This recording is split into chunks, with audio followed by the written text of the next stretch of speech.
दोस्तों सरिता मैडम जैसे ही अपने पति को इस हालत में देखती है ना, तो उनके होश उड़ जाते हैं और फिर दोस्तों वो इस बात को भूल जाती हैं कि वो उनका पति एक नागा साधु बन चुका है। दोस्तों सरिता मैडम ना उन साधुओं के बीच में वो अपने पति नागा साधु को गले से लगाती हैं और फुट फुट कर रोने लगती हैं और दोस्तों वो 10 साल का बच्चा भी फुट फुट कर रोने लगता है। तभी दोस्तों आसपास के सभी लोग पूछने लगते हैं कि क्या हुआ है मैडम, आपके साथ कुछ गलत हुआ है क्या, ये बाबा कुछ आपके साथ गलत कर दिए हैं क्या। तब दोस्तों सरिता मैडम बताती कि नहीं नहीं, ये मेरे साथ कोई गलत काम नहीं किए हैं, बल्कि ये मेरे पति हैं, हमसे बिछड़ गए थे और मैं इनको कहाँ कहाँ नहीं ढूंढी थी, लेकिन ये मुझे कहीं पर भी नहीं मिले थे। दोस्तों मैं आपको बता दूं ना कि जो सरिता मैडम थी ना, वो बहुत ही अच्छे खानदान की रहने वाली थी। उनके जो माता पिता थे ना, वो बहुत पैसे वाले थे। और जो नागा साधु सौरभ था, ये भी नागा साधु जो बना है ना, ये अपनी मजबूरी से बना है। इसके पीछे भी बहुत बड़ा रीजन है, मैं आप लोग को बताऊंगा। ये भी बहुत अच्छे घराने का रहने वाला था। दोनों एक साथ कॉलेज में पढ़ाई किया करते थे और दोस्तों कॉलेज में पढ़ाई करने के दौरान इन दोनों की मुलाकात होती है और जब मुलाकात होती है तो दोनों एक दूसरे से प्यार कर बैठते हैं। और जब धीरे धीरे समय गुजरने लगता है, इन लोग की पढ़ाई भी धीरे धीरे पूरी होने लगती है और जब शादी की उम्र हो जाती है, जब दोनों शादी करने के लायक हो जाते हैं, तो दोस्तों सौरभ अपने घर वालों से बात करता है। तो सौरभ के माता पिता सरिता को देखते हैं तो पसंद आ जाती है। तो सौरभ के माता पिता सरिता के माता पिता से बातचीत करते हैं और फिर इस तरीके से दोनों की धूमधाम से शादी करवा दी जाती है। दोनों की शादी में कोई भी अड़चने नहीं आती हैं। लेकिन दोस्तों शादी होने के बाद ये दोनों पूरे 10 साल तक एक साथ रहते हैं। लेकिन इस बीच में जो सौरभ था ना, उसकी मानसिकता बदलने लगी थी। वो अक्सर साधु महात्माओं के साथ रहने लगा था। कभी कभी तो ऐसा होता था कि साधुओं के साथ रहते रहते वो गांजा वगैरह भी पीने लगा था, नशा भी करने लगा था। और जब सरिता उसको मना भी करती थी कि तुम गांजा का सेवन वगैरह मत किया करो, ये सब बहुत गंदी चीज है, शरीर खराब हो जाएगा।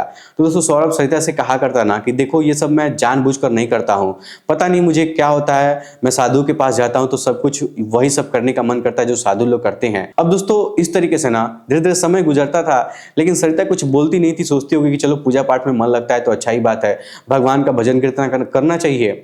और दोस्तों जो सौरभ था ना, उसको साधु से बहुत धीरे धीरे लगाव होने लगा था। वो बहुत ज्यादा उनके पास जाने लगा था और कभी कभी तो ऐसा होता था कि एक एक महीने तक साधु लोग के साथ प्रवचन में चला जाता था, उनके साथ घूमता फिरता था, घर पर आता ही नहीं था। और दोस्तों उस समय ना सरिता सौरभ को बहुत उल्टा सीधा बोलती थी, उसको समझाने की कोशिश करती थी। वो कहती थी कि अगर तुम साधु महात्मा लोग के साथ रहोगे, उनकी सेवा में अपना जीवन बर्बाद कर दोगे, सारा पैसा खर्च कर दोगे, तो हमारे बच्चे का पढ़ाई लिखाई का खर्च कैसे चलेगा।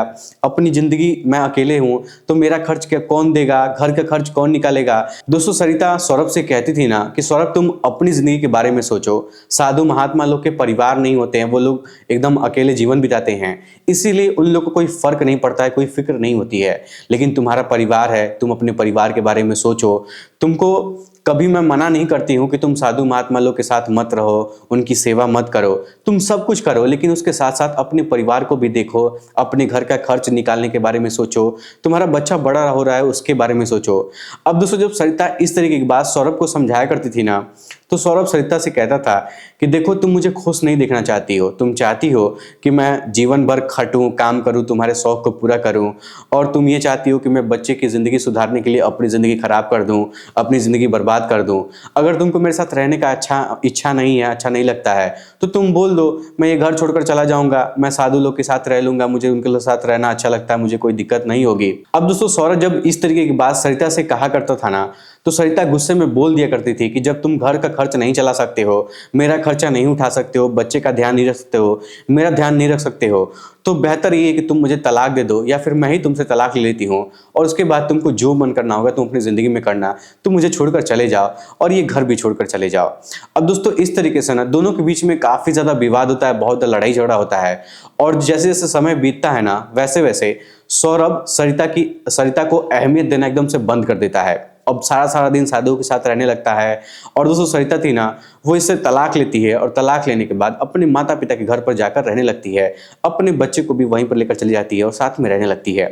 अब दोस्तों उस समय ना सौरभ को कोई फर्क नहीं पड़ रहा था कि उसकी पत्नी कहाँ है, उसके बच्चे कहाँ हैं, उनका खाना पीना कैसे चल रहा है, घर परिवार कैसे चल रहा है, क्योंकि दोस्तों जो उसका मन था ना, वो भगवान में पूरे तरीके से लग चुका था और वो पूरे तरीके से साधु बन चुका था।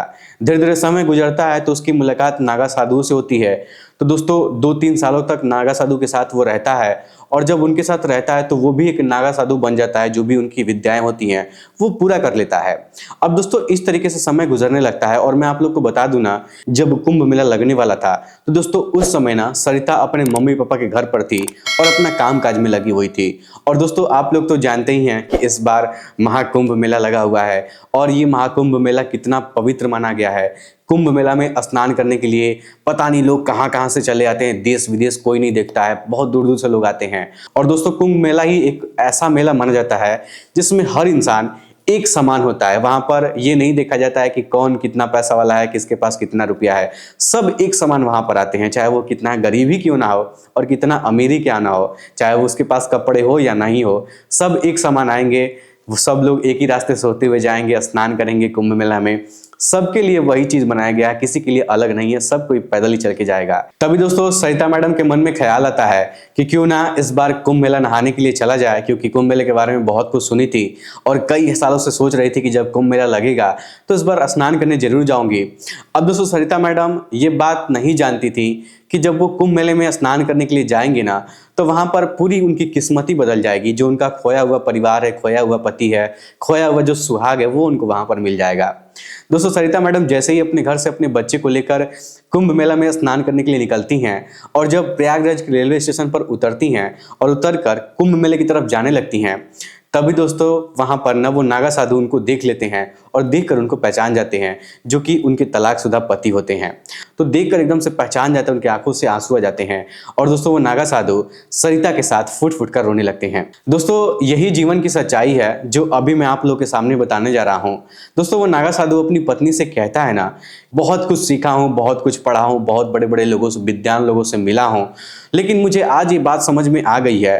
दोस्तों वो कहते हैं ना कि मैं जिन जिन बड़े बड़े विद्वान लोगों से मिला हूं वो सभी लोग मुझसे एक ही बात कहा करते हैं ना कि दुनिया में सबसे पवित्र रिश्ता, या फिर साफ भाषा में कहा जाए तो सबसे बड़ा धर्म कुछ नहीं है बल्कि यही है कि जो इंसान अपने परिवार को खुश रख सकता है, अपने परिवार के साथ रह सकता है, अपने परिवार के सुख दुख में साथ देता है, इससे बड़ी कोई और भक्ति नहीं है और कोई भगवान का भाव नहीं है। दोस्तों वो नागा साधु इस बात को समझ चुका था कि अपने परिवार का जितना हम लोग सेवा कर देंगे उससे बढ़कर कोई भी भक्ति भावना नहीं है। ये बात वो समझ जाता है और जब अपनी पत्नी से ये बात कहता है तो कहते हुए रोने लगता है। तो दोस्तों सरिता भी एकदम से फूट फूट कर रोने लगती है।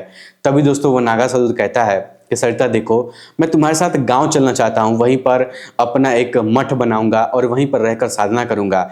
तुम भी मेरे साथ वहीं पर रहना और मेरा बच्चा भी वहीं पर रहेगा, ये भी बड़ा हो गया है, मैं उसको बहुत याद किया करता था, तुम दोनों के साथ अब मैं रहना चाहता हूं। तब दोस्तों सरिता मैडम उससे कहती हैं कि अभी तो ये पॉसिबल नहीं है, मैं अपने मम्मी पापा के घर पर रहती हूँ, आप मेरा मोबाइल नंबर ले लीजिए, मैं घर पर जाऊंगी, अपने मम्मी पापा से बात करूंगी, उनको सब कुछ बताऊंगी, जैसा होगा मैं फ़ोन करके आपको बता दूंगी।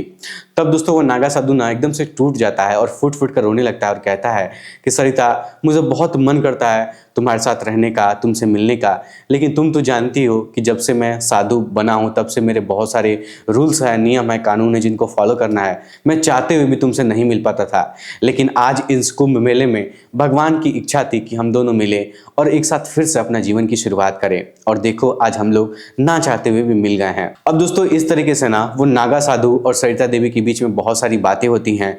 उसके बाद नागा साधु अपनी पत्नी को, अपने बच्चे को कुछ पैसे भी देता है मेला देखने के लिए। लेकिन दोस्तों जो सरिता मैडम थी ना वो उससे पैसा नहीं लेती हैं और उससे कहती हैं कि आप देखिए कैसे भीख मांगते हैं, कैसे आप अपना जीवन बिताते हैं, कैसे कैसे काटते हैं, पता नहीं आपको कितना मुश्किल होता होगा, मेरे पास कुछ पैसे आप रख लीजिए, आप अपना आराम से अपना खर्च निकालिएगा। लेकिन दोस्तों वो नागा साधु उसका पैसा नहीं लेता है, तो सरिता मैडम भी उनका पैसा नहीं लेती हैं। तब दोस्तों जो नागा साधु थे वो अपनी पत्नी को लेकर, अपने बच्चे को लेकर घाट पर जाते हैं, तीनों लोग एक साथ नहाते हैं, कुंभ मेला में स्नान करते हैं और फिर अपने तंबू में लेकर आते हैं, बैठते हैं, अपनी पत्नी से बहुत सारी बातें करते हैं, अपने बच्चे को लाड प्यार करते हैं और उसके बाद सरिता मैडम अपने घर चली जाती हैं। दोस्तों आप लोग क्या चाहते हैं कि सरिता मैडम उस नागा साधु को या फिर उस बाबा जी को स्वीकार कर ले, उनके साथ फिर से पहले जैसा जीवन व्यतीत करें या फिर क्या करें, इसका जवाब आप लोग कमेंट बॉक्स में हमें बताइएगा। क्योंकि दोस्तों सरिता मैडम का कहना है ना कि अगर आप साधु बन चुके हैं और भगवान के प्रति आपके अंदर भावनाएं हैं, जब आप नागा साधु बन चुके हैं तो आप भगवान की जीवन भर भक्ति करिए। मैं आपको फोर्स नहीं करना चाहती हूँ कि आप ये सब छोड़कर मेरे साथ रहिए और एक पति पत्नी का जो जीवन होता है वैसे व्यतीत करिए, जैसे आप रहना चाहते हैं वैसे आप रहिए। दोस्तों सरिता मैडम को कुछ भी ऐतराज नहीं है, लेकिन दोस्तों वो नागा साधु फिर से अपने जीवन को जीना चाहते हैं। तो दोस्तों इस कहानी को सुनने के बाद आप लोग क्या कहना चाहेंगे, अपनी राय हमें कमेंट बॉक्स में जरूर बताइएगा। वीडियो पसंद आए तो वीडियो को लाइक, चैनल सब्सक्राइब जरूर करिएगा। और दोस्तों महाकुंभ के बहुत सारी कहानियां हैं, बहुत सारी घटनाएं हैं जो भी लिखी गई हैं, और भी मैं वीडियो लेके जल्दी ही आने वाला हूं, तो आप लोग चैनल को सब्सक्राइब करके रखिए, और भी इंटरेस्टिंग कहानी आपको सुनने को मिलेंगी। फिर आज के इस वीडियो में इतना ही। वीडियो पसंद आए तो वीडियो को लाइक, चैनल सब्सक्राइब जरूर करिएगा। आप सभी लोग का बहुत बहुत धन्यवाद।